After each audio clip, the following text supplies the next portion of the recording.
Corvin convulsed as the first cannon struck the ship.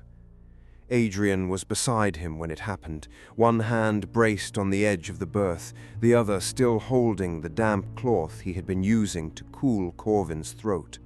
The cabin lurched so hard the lantern swung in a violent arc, dragging light across the rough walls and Corvin's fever-bright skin. For one stunned breath, Adrian thought the cannon had done it. Then Corvin's hands clawed at nothing, his jaw locking, breath breaking hard through his teeth. "Corvin!" No answer. Another shudder ran through the timbers. Above them, men shouted and boots hammered the deck. Adrian bolted for the door. The surgeon was in the next cabin where Vale had stationed him with his chest of bottles, bandages, and instruments. He looked up as Adrian came in. "Now," Adrian said. The surgeon did not ask. He snatched up his case and followed. By the time they reached Corvin, his body had bowed hard against the berth again, one shoulder nearly off the bedding. "Hold him. Don't let him bite his tongue," the surgeon said. Adrian caught Corvin's shoulder, then his arm, feeling his strength turn wild and useless under his hands. It should not have been possible, not in this state, not after everything already in him. The surgeon forced a folded cloth between Corvin's teeth and pressed him down with a grip more practiced than gentle. "Easy," Adrian said, though he knew Corvin could not hear him. Another cannon boomed. The berth jumped beneath Corvin's body, and Adrian had to throw his weight over him to keep him from rolling off the bed. Above them, Whitcombe's voice cut through the chaos. "Guns ready!" The convulsion passed in a hard, uneven wave. It left Corvin worse, breath dragging, muscles still shuddering in small aftershocks. His sweat ran cold along his throat. His eyes did not open. "Talk to me," Adrian said. "Why is he still like this?" The surgeon wiped his hands once on his apron. "Because he's not like you." "That's not an answer." "It is the only one I have." His voice stayed level, but the strain sat under it. A body his size doesn't let things go easily. Whatever that venom did, it's still in him, still arguing with the poison. "Arguing?" His strength comes back wrong, too much at once, then nothing. His hand may close before he means it to. His legs may fail half a breath after they seem sound. The surgeon shook his head. If he stands too soon, he may look dangerous for 3 steps and be helpless on the 4th.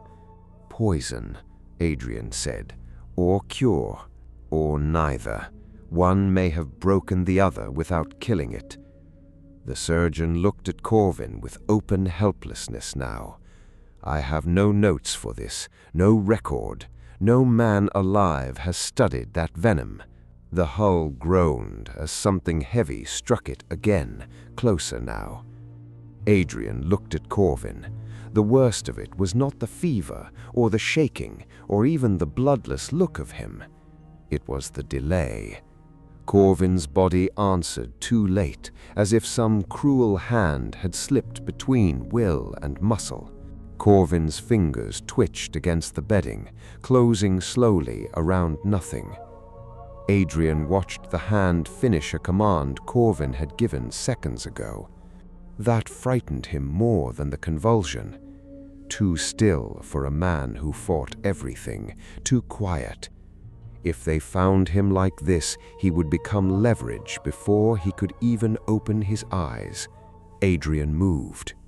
"Keep him alive," he said, already at the door. "With what?" the surgeon snapped, then caught himself. "Go, I'll do what I can." Adrian forced the damaged door closed behind him and wedged a splintered length of spar through the latch where the frame had cracked. It held badly, but it held. He shoved a sea chest against it for good measure, the wood grinding across the deck. Corvin did not stir. Adrian stood there for a half breath, listening to the ship, the fight above, and the terrible quiet behind the door. Then he went up. Late morning struck him hard. The deck was white smoke, salt spray, and shattered daylight. Powder drifted across the planks in torn sheets. Splinters lay everywhere. Men moved through glare and haze with blades in their hands and blood on their sleeves. But the fight had already burned through its first fury. It had shape now. Boarders came over the rail expecting panic and found a line that did not break. The Corsair held the quarterdeck with a stillness that made every man around him look hurried. His blade moved only when needed, and each time it did, something ended. To port, Inês shaped the fight with whip and knife. The whip cracked low, catching a wrist, stealing balance, pulling a man half sideways before his strike could land. Her knife finished him before his knees found the deck. His sword moved only when needed, and each time it did, something ended. Whitcombe held the center. He did not chase the fight. He let it come to him, and when it did, his axe answered with one heavy, practical stroke. Vale stood behind that protected space, composed and pale in the daylight, one hand on the rail. Adrian found himself drawn there, too, close enough to hear Whitcombe breathe through his orders. Keep the line, no gaps. They obeyed. They were not merely holding. They were taking the ship back. Push, Whitcombe said. The line moved. Hesitation spread among the boarders. One man at the rail faltered before committing to the jump. Another stepped back and glanced toward the sea, as if falling overboard had suddenly become the kinder answer. Confidence moved through Vale's people quickly after that, dangerous because it felt earned. Then Mara Voss came over the rail. She did not shout, she did not announce herself. One moment the boarders were giving ground, the next she was inside the fight, already moving, already correcting them by being present. Her coat snapped once in the wind, her blade flashed low. A man in Vale's line turned too slowly and dropped with surprise on his face. Mara's eyes moved across the deck. "Hold!" That was all. The retreat stopped. The boarders steadied, as if the word had run iron through their backs. Mara drove toward the quarterdeck, not wasting herself on the whole line. The Corsair met her. Steel rang between them, close and fast. She fought low, cutting at angles that forced him to shift his weight again and again. Inês moved with them, her whip lashing across Mara's path, spoiling openings, turning the fight by inches.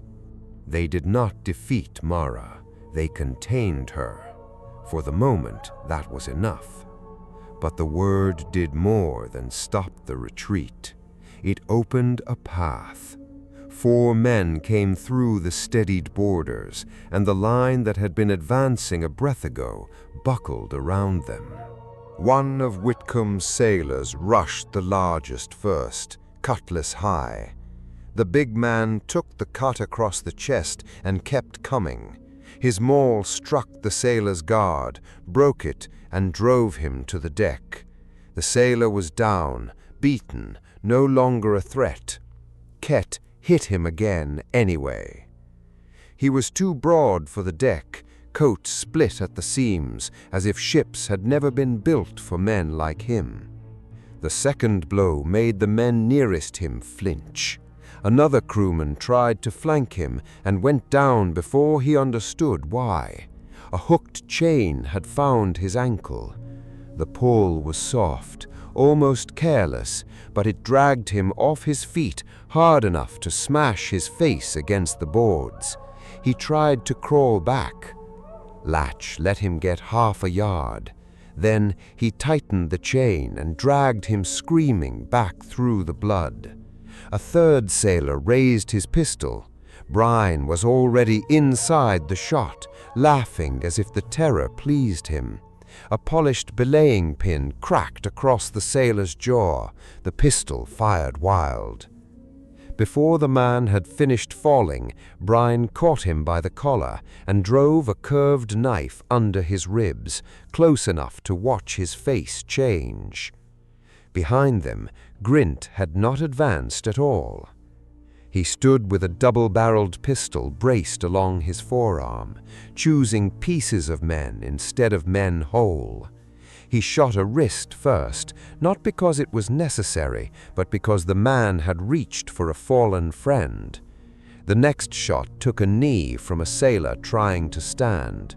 When another man throws, Grint's quiet voice crossed the deck.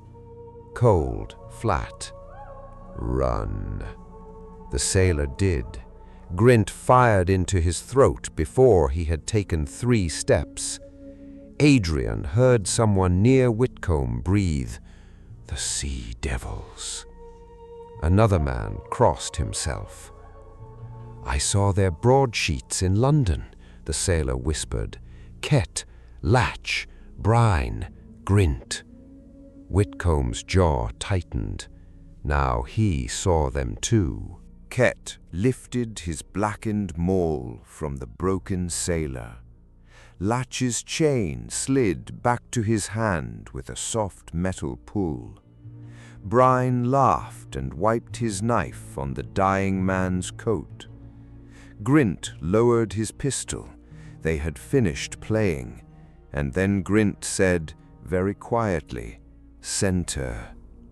The 4 advanced, not as men, as a pact. Whitcombe did not step forward. He could not. His place was still between Vale and the fight, between Adrian and the borders, between order and ruin. "These aren't Black Gull men," Whitcombe said. Adrian looked toward the rail, searching through smoke and glare. "Where is Corvin's quartermaster? I haven't seen him." Whitcomb's jaw tightened. "Then someone else holds the ship." Suddenly, a cloaked man crossed behind the line. Adrian had noticed him before, only in fragments. The old dark cloak, the gloved hands, the habit of standing near Vale without ever seeming to belong to her household. Now the man moved, and the deck seemed to lose track of him. A boarder broke past Whitcomb's left side, knife low. The cloaked man was there before the knife rose. He caught the attacker by the wrist, turned him with a small, efficient twist, and drove him face first into the rail. The man dropped. The cloaked man was already gone, slipping through smoke toward the next break in the line. Adrian thought, fast, too fast for the age in his shoulders. Adrian turned to Inês, who stood guard near Vale, whip loose in one hand. Adrian asked, "Who is he?" Inês did not look away from the fight. "Dougal." Confused, Adrian asked, "First or last?" Inês said, "Last." Her gaze flicked once toward the cloaked man. Inês added, "Mercenary." That was all she gave him. Adrian looked back. Dougal cut across the deck instead of driving straight forward, using the bodies already down as footing. One step gave him height, and he used it without breaking stride. For a moment, he leapt from the deck. It was not a wild leap. It was a tight, controlled rise, his body folding and turning as it climbed. He carried his balance with him, as if the deck no longer mattered. He entered them mid-motion. Brine's laugh broke first. Dougal's dagger hilt struck him hard beneath the jaw, snapping his head back and dropping him senseless before the sound had finished leaving his mouth. Latch turned toward the movement, chain already coming up. Dougal caught the links, twisted once, and used Latch's own pull against him. The chain wrapped tight across his wrist and throat, not cutting, but choking the fight out of him as Dougal drove him down to one knee. Grint fired once. Too late. Dougal had already passed inside the line of the shot. The pistol cracked beside him, loud enough for Adrian to flinch, but Dougal was low, close, and already striking. The flat of the dagger smashed into Grint's hand, bone cracked, the double-barrel pistol hit the deck and slid away. Kett came last. The maul fell with full force. It struck wood. Dougal was inside the swing before the blow finished. He drove his shoulder into Kett's ribs, hooked one foot behind the big man's ankle, and used all that falling weight against him. Kett hit the deck like a dropped mast. The maul rolled from his hand. Dougal landed among them as they failed one after another, not dead, but broken out of the fight. Brine lay unconscious. Latch clawed at the chain locked across him. Grint clutched his ruined hand. Kett tried once to rise and could not find the breath. The sea devils were down. The Cambridge professor stared at the fallen men, voice thin with something close to fear. "We're fortunate," he said quietly. "That man stands with us." Whitcombe did not look back. Forward! The line surged after Dougal, and for one brief, dangerous stretch of time, victory felt inevitable. Then the light changed. At first, Adrian thought smoke had thickened over the sun, but the shadow moved with purpose. It slid across the deck, over the fallen sea devils, over Whitcombe's lifted axe, over Vale's still white face. Men looked up one by one, and the fight thinned around the looking. A ship loomed through the smoke, not one of the screening vessels, larger, higher, black-hulled and close enough that its bow seemed to climb out of the sea itself. Spray broke white against her side. Gun ports stared from the dark flank like a row of dead eyes. At the bow, beside the bowsprit, the Black Gull figurehead cut through the smoke, wings spread, beak sharp, painted dark enough to drink the daylight. Adrian's breath caught. "No," he whispered. "Corvin's ship, the Black Gull."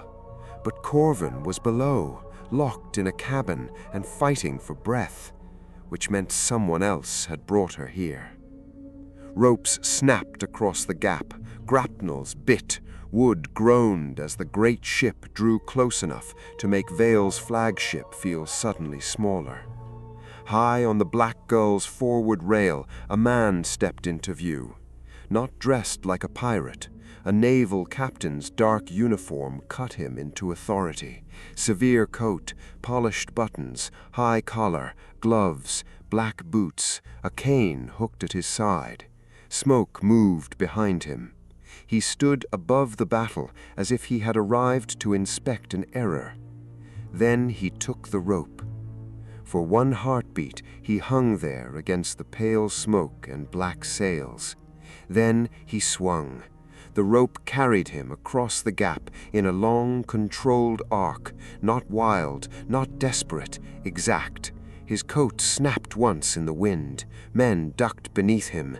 The man released the rope at the height of its swing. He landed on Vale's deck with a hard mechanical crunch. His boots did not slide. The sound carried through the smoke.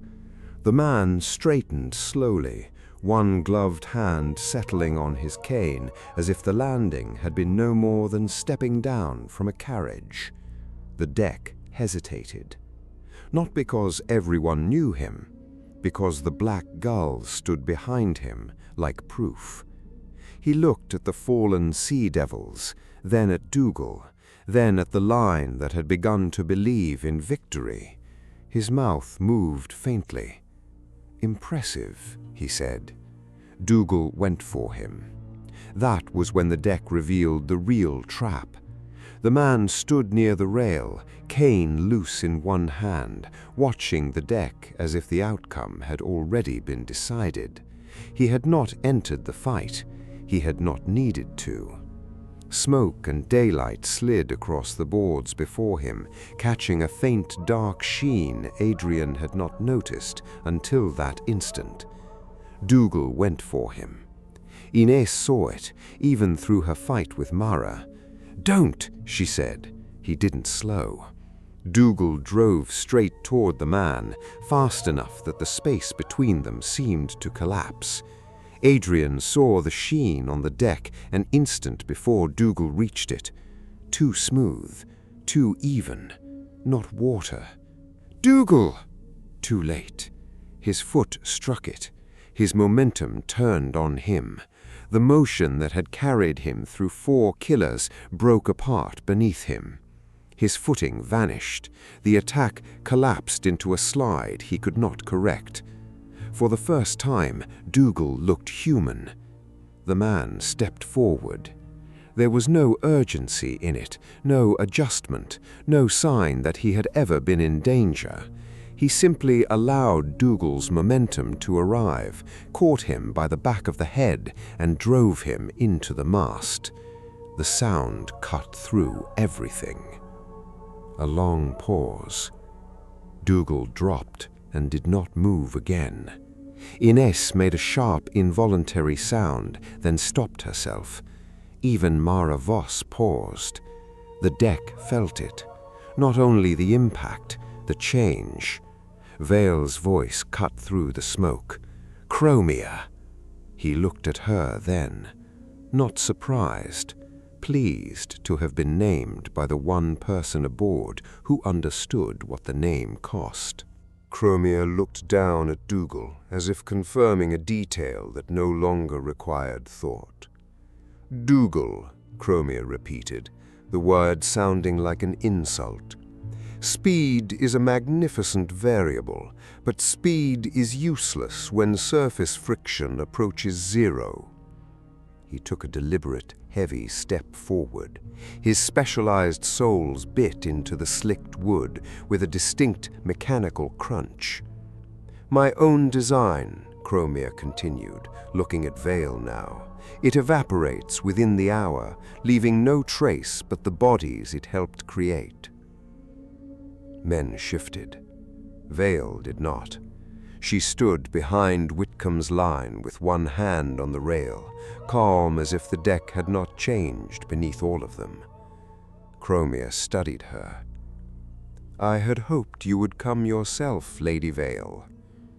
"You arranged poorly if you hoped," Vale said. That gave him pause. Not much. Enough. His cane touched the deck once. "I don't fight battles," he said. "I solve them." Vale's eyes stayed on him. "Then solve faster." The next rush broke before it reached him. Men slipped before they could strike. Blades missed where they should have landed cleanly.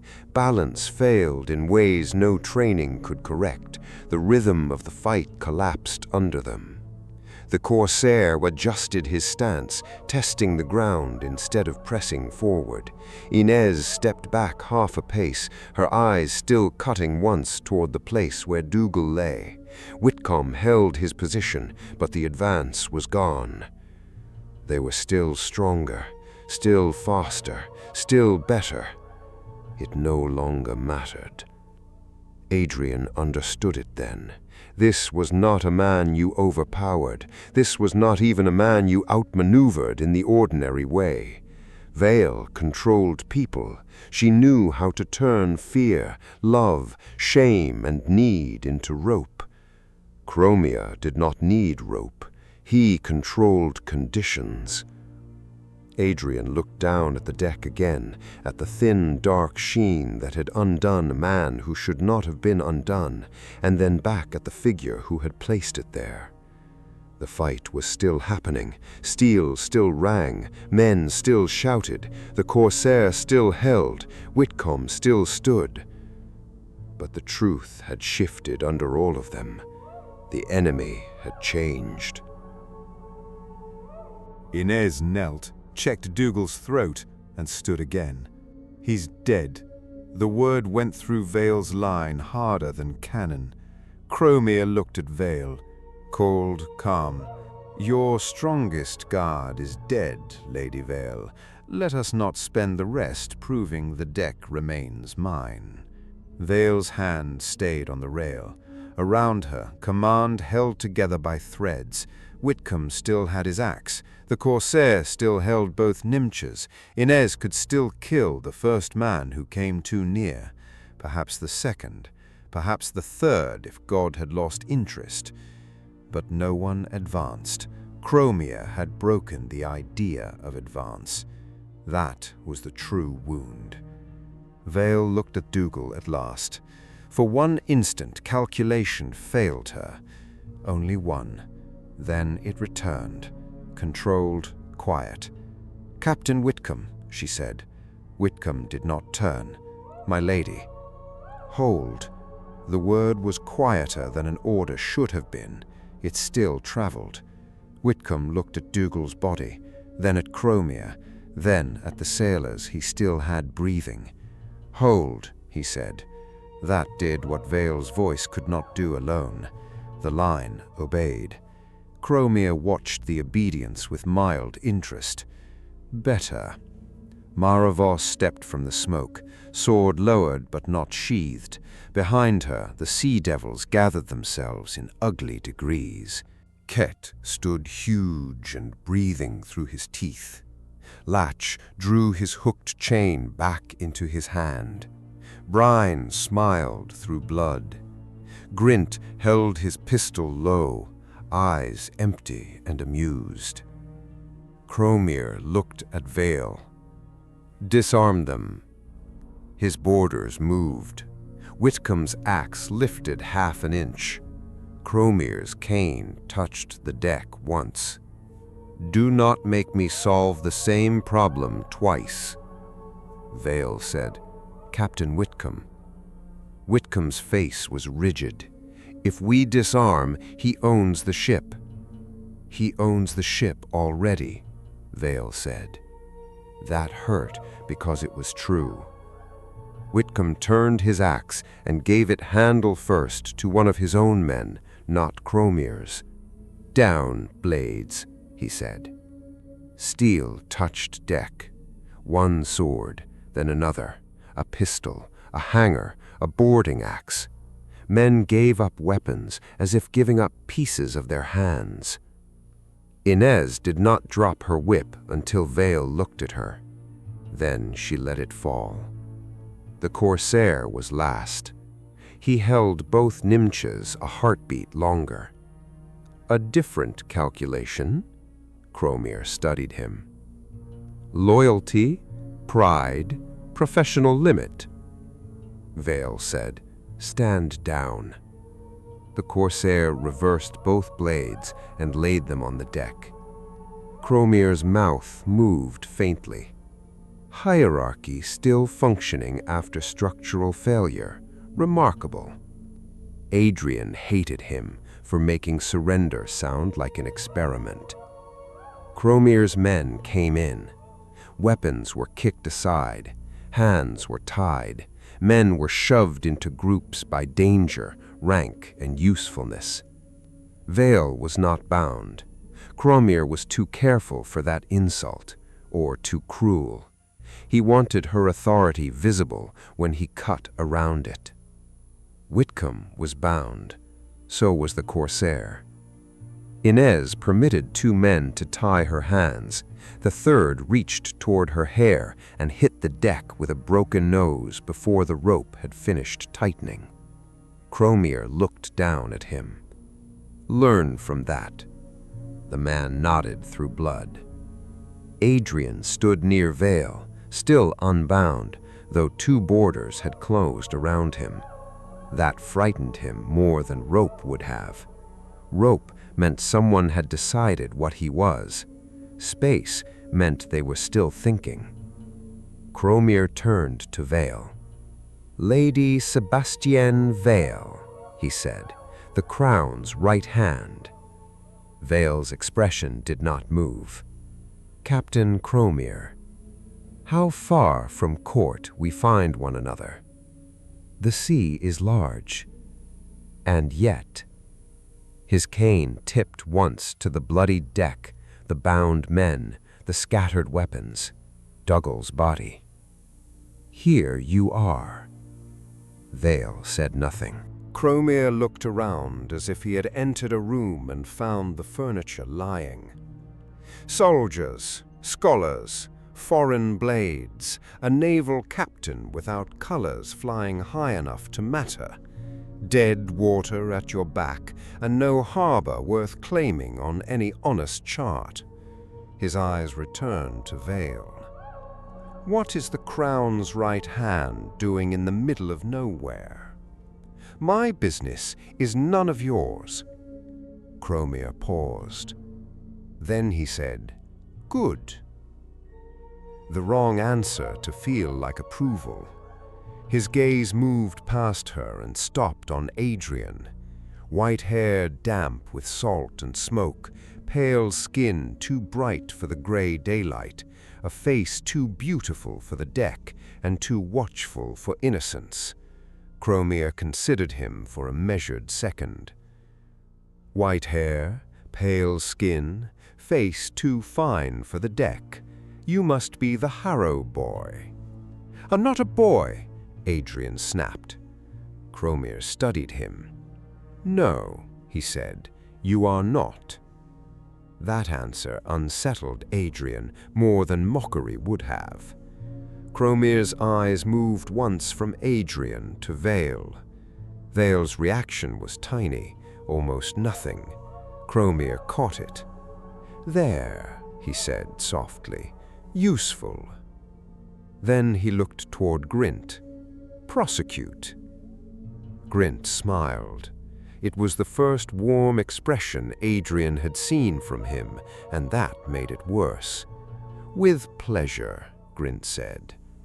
He came forward with a pistol in one hand and a narrow knife in the other, not a sailor's knife, smaller, cleaner, chosen for work done close. He stopped before one of Whitcombe's younger sailors. The lad could not have been more than 19. Blood streaked one cheek. His hands were tied. He tried to stand straight and almost managed it. Grint looked him over. "What is Lady Vale doing here?" The sailor swallowed. "I don't know." Grint sighed. "Wrong answer." Whitcombe stepped forward as far as his bonds allowed. "He doesn't know." Grint turned his head. "You do?" "No." "Then you're interrupting without profit." "He is a sailor under my command. Question me." Grint smiled wider. "That is what command sounds like when it volunteers." He moved fast, not toward the young sailor, toward Whitcombe. Two boarders seized Whitcombe from behind and drove him to his knees. Whitcombe fought once hard enough to stagger one of them before Kett's huge hand closed on his shoulder and forced him down. "Captain," Adrian said. Whitcombe did not look at him. Grint crouched in front of Whitcombe and took his bound hand. "Let us test command." Vale said, "Crowmere." Crowmere did not answer. He was watching Vale. That was the true cruelty. Grint flattened Whitcombe's hand over the hatch cover. Whitcombe's face remained still. The knife came down. A short cut, a hard twist. Whitcombe's smallest finger struck the deck. The sound was tiny. The silence after it was not. One sailor retched, another cursed and was struck across the mouth. The young sailor Grint had first questioned began crying without sound. Whitcombe did not. His face had gone grey. His breath came through his nose, slow and controlled, but he did not speak. Grint tilted his head. "Well," he said, "that is inconveniently admirable." Whitcombe looked at Crowmere. Not Grint. Crowmere. "You'll get nothing from boys who don't know." Crowmere's eyes narrowed faintly.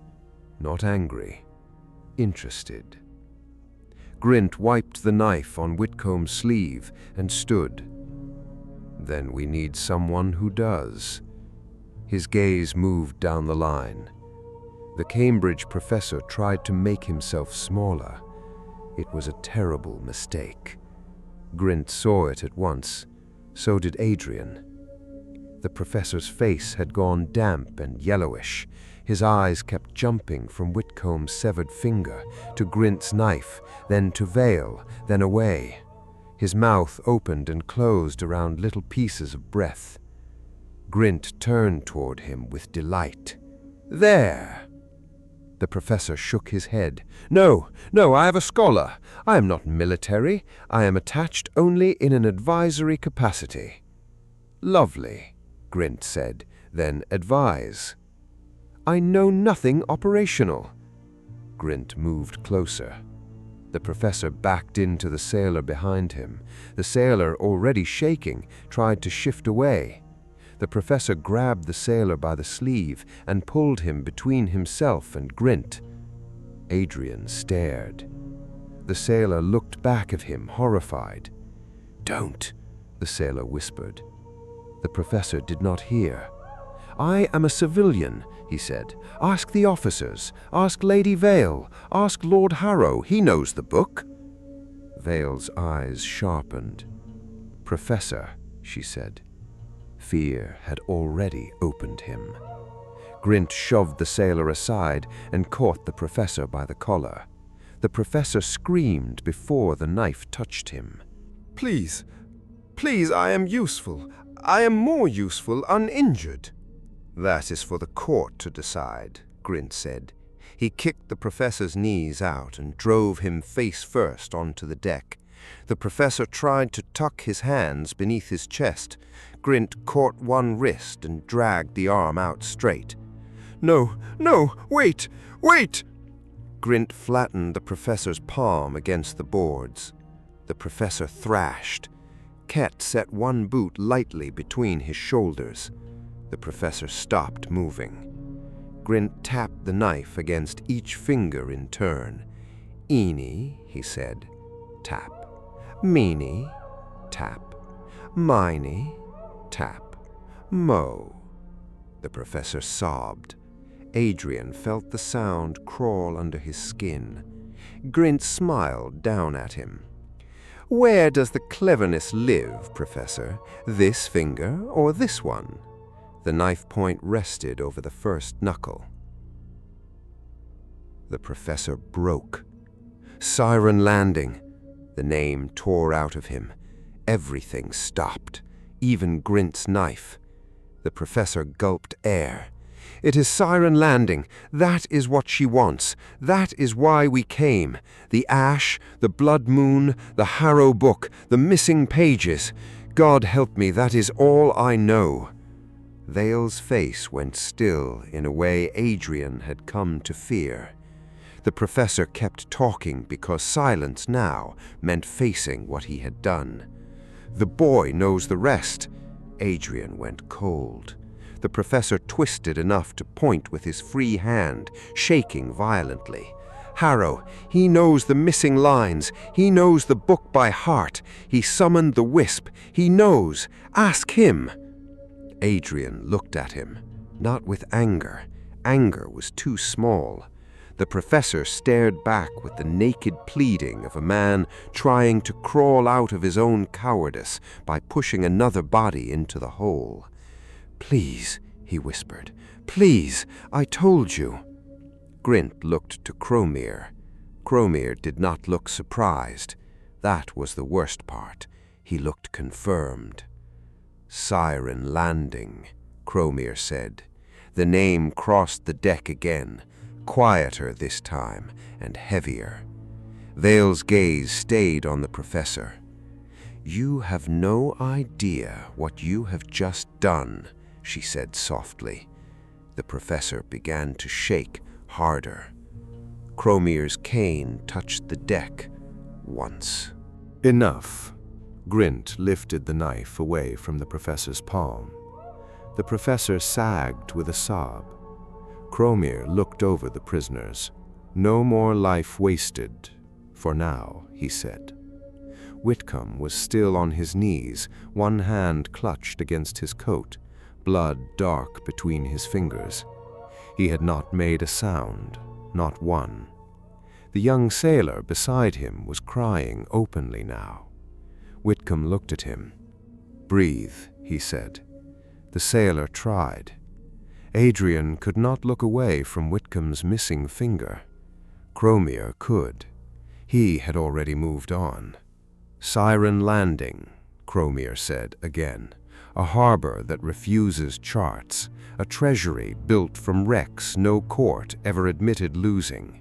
Spanish silver, Dutch spice, royal tribute, pirate hordes, dead cargo from dead men who thought the sea had merely misplaced them."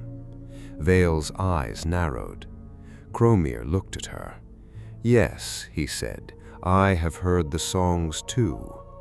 The professor made a faint choking sound. Crowmere continued. "But treasure is the stupid part of the story. Useful, portable, easy to understand. That is why men die for it first." His gaze moved to Adrian. "The better accounts speak of ships." Adrian felt something inside him go still. Crowmere's voice remained calm. "Not wrecks, not ghosts in the tavern sense. Keels, 10,000 if the numbers survive translation. A fleet held below the tide, bound to the landing by contract. Command that fleet, and no king with ordinary wood beneath him remains safe." The deck seemed to darken around the words. Whitcombe lifted his head. Vale said nothing. Adrian heard his mother's voice in memory. Not the whole page, pieces. "The dead do not answer the hand that takes. The sea keeps what men name lost." Crowmere said, "Of course, legends exaggerate. 10,000 may mean 1,000 or 100. It scarcely matters. An obedient dead fleet is an advantage, even if the poets were drunk." Adrian stared at him.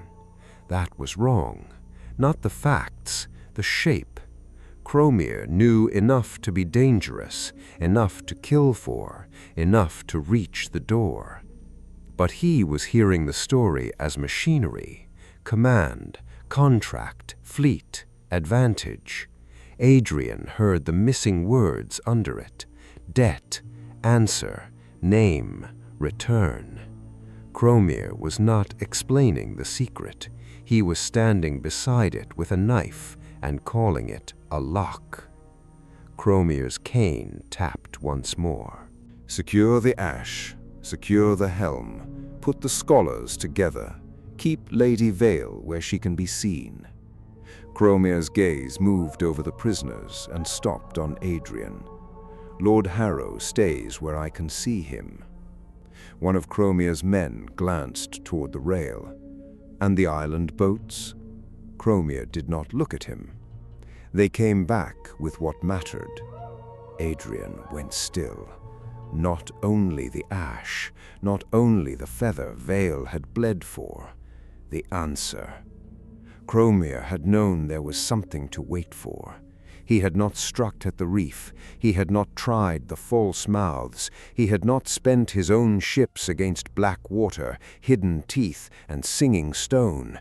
He had waited outside the danger until someone else crawled out, carrying proof. Then he had taken it. Adrian looked across the deck. The scholars bound together, Whitcombe bleeding and silent, Vale standing very straight, as if posture alone could keep command from leaving her. the ash carried away under guard, and Crowmere calm at the center of all of it.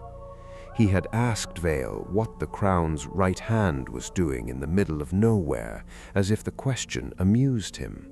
He had already known the answer. No, worse. He had known enough to let others pay the price of proving it. He had let Grint hurt Whitcombe to see who would protect whom. He had let the professor break to see what fear would spill. He had not needed all of it. That was the worst part. Some of it had been useful.